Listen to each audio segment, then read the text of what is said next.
Ó Jesus, acende a luz da misericórdia no coração humano para que as pessoas possam despertar o sentimento de amor e de paz em seus corações e procurar compreender a si mesmas, compreendendo também o outro. Sem compreender a nós mesmos, não conseguimos compreender o outro, e sem termos compaixão por nós mesmos, ficamos difíceis de termos compaixão pelo outro.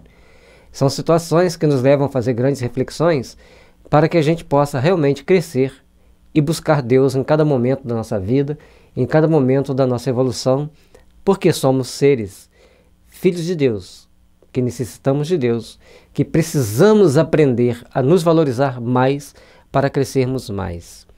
Por nós evocado, o interrogado acerca do fato acima, Santo Afonso respondeu do seguinte modo: poderias explicar-nos esse fenômeno?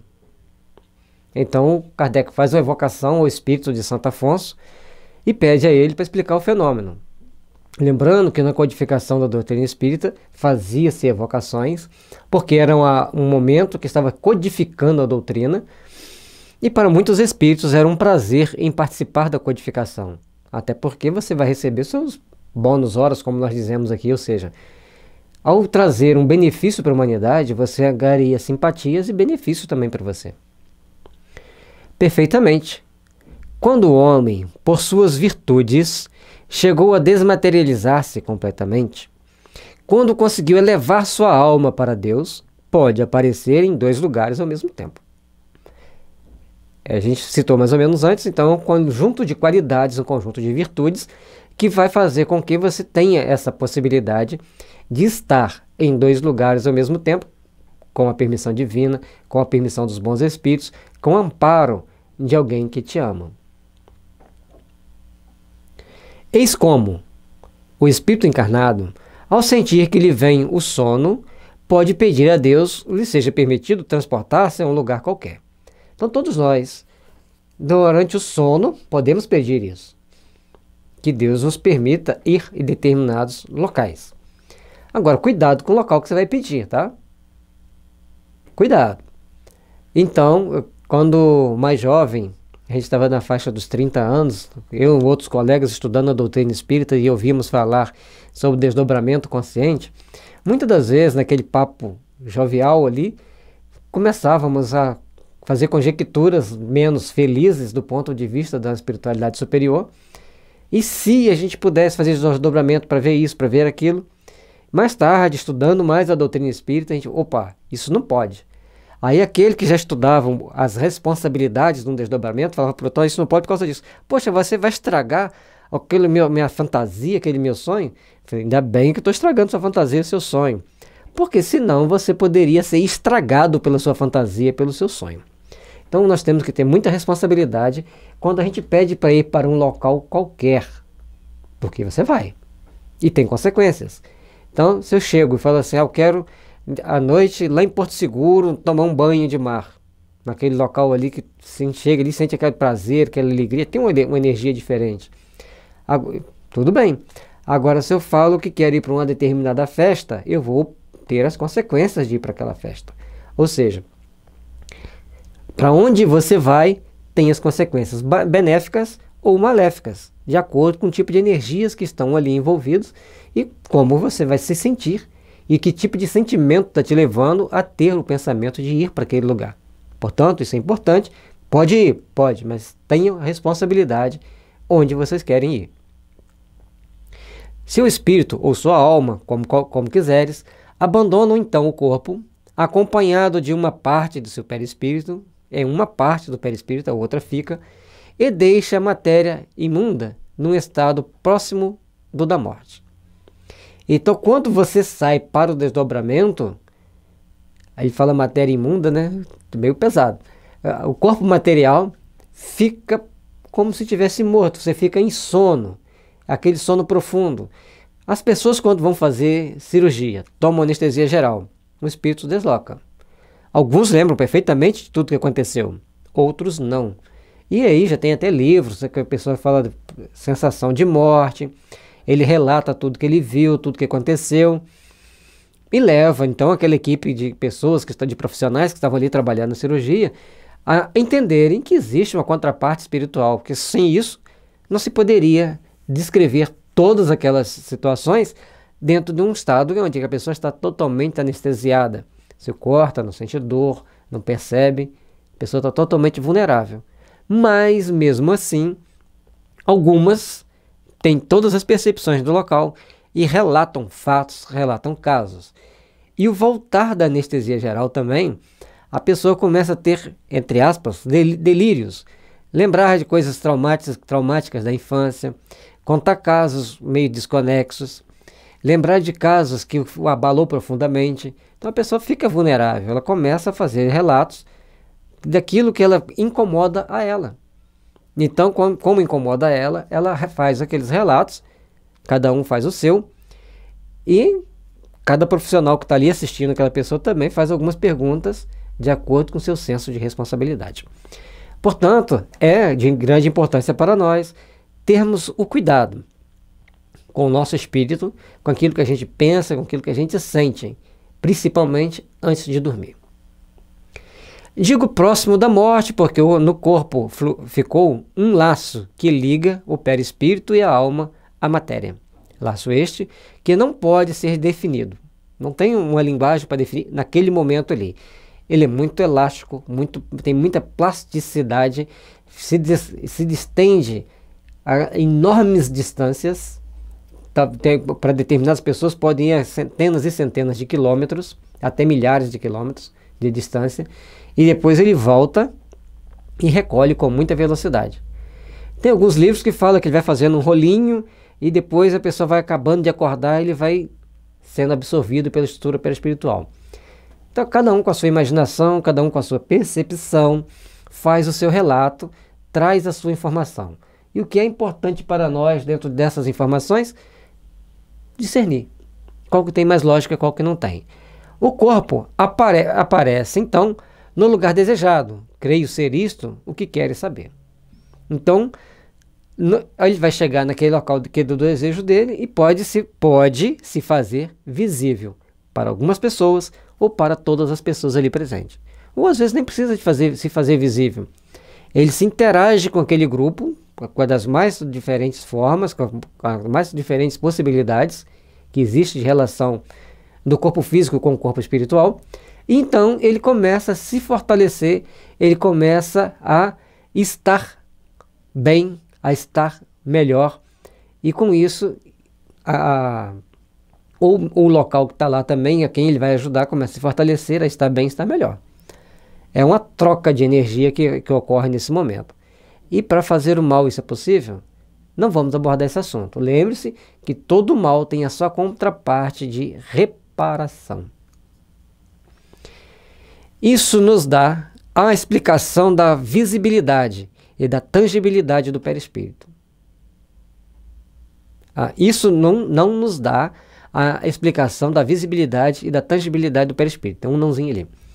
Achando-se desprendido da matéria, conformemente ao grau de sua elevação, pode o espírito tornar-se tangível à matéria. Então, para alguns, eles podem ir, e pessoas encarnadas ali presentes, observá-los, porque ele tem como condensar-se naquele ambiente. Outros não. Tá? É o que ele está dizendo. Então, de acordo com a evolução do espírito e os recursos que a equipe espiritual tem ali com ele, ele pode se tornar mais perceptível, menos perceptível, ou perceptível para todos, ou só para alguns, dentro de uma linha de trabalho que tenha utilidade para o médium que está em desdobramento, ou para o sensitivo, para o paranormal que está em desdobramento. Aí vai caber várias classificações, que não vem aqui agora especificar cada uma, e o interesse daquele grupo onde ele vai se manifestar. São situações distintas e diferentes. Terceira, será indispensável o sono do corpo para que o espírito apareça em outro lugar? Tem que estar dormindo? O corpo físico tem que estar dormindo? A alma pode dividir-se quando se sinta atraída para lugar diferente daquele onde se acha seu corpo. Né?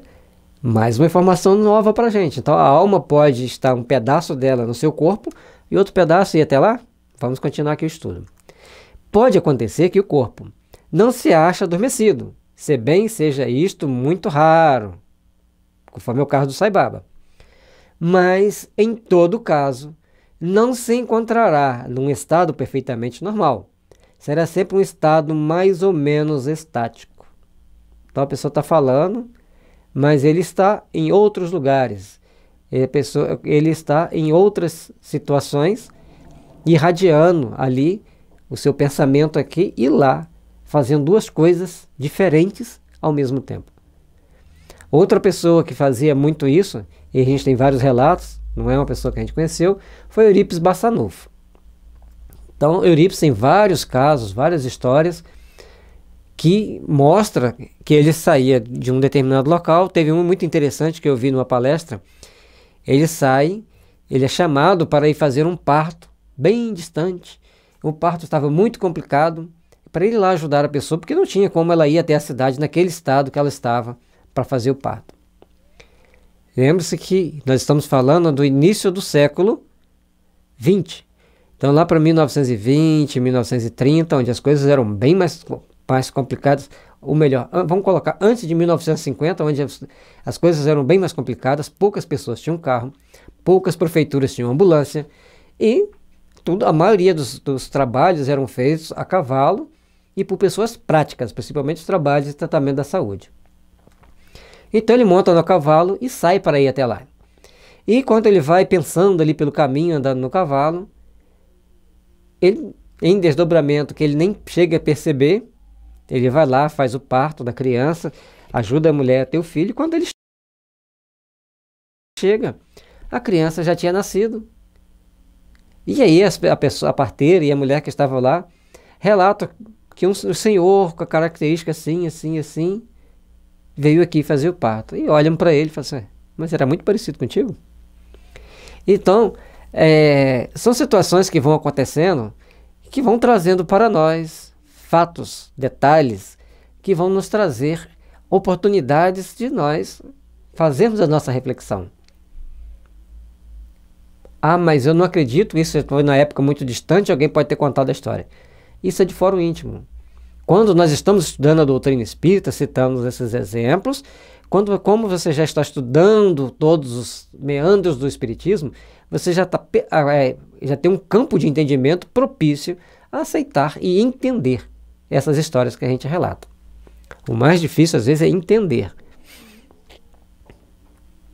Nota: a alma não se divide no sentido literal do termo. Irradia-se para diversos lados e pode assim manifestar-se em muitos pontos, sem se haver fracionado. Dá-se o que se dá com a luz, que pode refletir-se simultaneamente em muitos espelhos. Assim como se você colocar na frente dessa lâmpada uma tábua com vários furos, vai passar a luz naqueles furos. Também uma explicação para você. Vai deixar de ser a mesma luz radiante? Não. Simplesmente tem um obstáculo e vai passar nessas partes.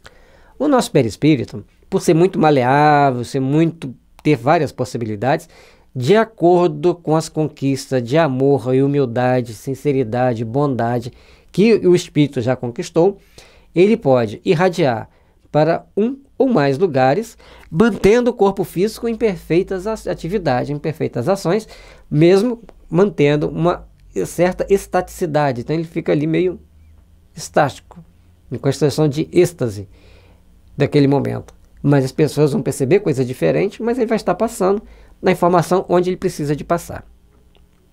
Quarta, sucederia se, estando o homem a dormir, quando seu espírito se mostra noutra parte, alguém de súbito o despertasse? Então,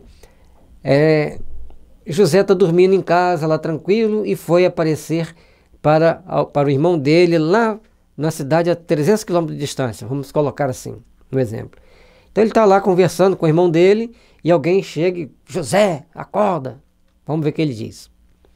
Isso não se verificaria, porque se alguém tivesse a intenção de o despertar, o espírito retornaria ao corpo, prevendo a intenção, porquanto o espírito lê os pensamentos. Isso também é importante. Então vamos respeitar a pessoa que está em êxtase, vamos respeitar o estático. E às vezes, numa reunião pública, ou em reunião espírita em geral, pública ou outras reuniões, fica alguém lá cochilando e chega alguém, acorda, não dorme na reunião não. Vamos ter cuidado, vamos ter carinho, Procura sondar essa pessoa primeiro, aborda ela com atenção, com carinho, chame bem suavemente pela pessoa, para ele vir devagar, não encoste nela de jeito nenhum. Aí primeiro chame, falei encoste com bastante ênfase, porque não pode encostar na pessoa quando ele está nesse transe dentro de uma sala, de uma casa espírita, dentro de uma sala espírita. Então chame com carinho. Beleza, voltou o corpo. O que você está sentindo? Está muito cansado? Por que você está... O que você estava percebendo durante esse sono? Depois desse sono, você se sente reconfortado ou se sente esgotado? É uma série de dados que você tem que ter. O Sérgio Felipe de Oliveira, ele fala que temos que ter cuidado com essa questão do sono. Que aí tem um monte de teoria, mas essas são teorias que não se sustentam. Então, aquela pessoa que às vezes está dormindo dentro de uma reunião mediúnica ou dentro de uma sala de palestra pública, ele está fazendo um trabalho maravilhoso deslocado do corpo físico. E às vezes ele está dormindo porque os obsessores, ou aqueles espíritos amigos dele que não querem que ele cresça espiritualmente, não querem que ele ouça a palestra. Também é a segunda opção. E a terceira, ele está muito cansado, chega lá, tem aquele momento de relaxar, ele relaxa e dorme. E tem aquelas pessoas que não dormem em casa, também a quarta opção, porque os espíritos não deixam ele dormir, como os espíritos não podem entrar lá dentro da casa espírita, porque devido ao seu baixo teor vibracional, aí a pessoa chega lá e vai repor aquele sono. Nós temos que respeitar todas essas opções. Vamos ter cuidado na hora de chamar a pessoa. Não vá lá e toque, dá um cutucão, bate. Chama suavemente, espera a pessoa voltar. Vamos ter esse cuidado. Então ele coloca ali a intenção de chamar uma pessoa num desdobramento como esse que a gente citou o exemplo do José visitando seu irmão a 300 km de distância. Alguém entrou no quarto com a intenção de acordá-lo e ele já volta imediatamente. E para que a pessoa tem a intenção de ir lá acordar o outro, né? Deixa o outro.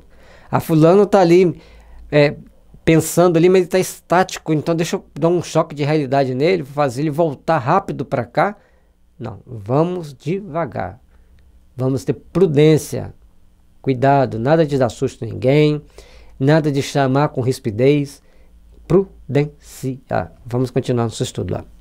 Portanto, ele vai retornar ao corpo se tiver a intenção de acordá-lo, porque o espírito pressente os pensamentos. Mas na reunião pública não pode acontecer isso?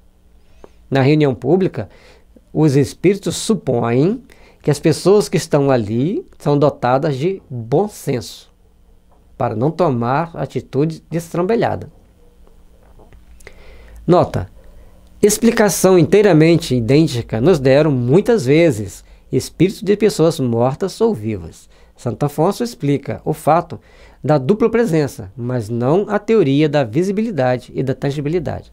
Então ele só está explicando a questão de sair do corpo e ir até o outro local.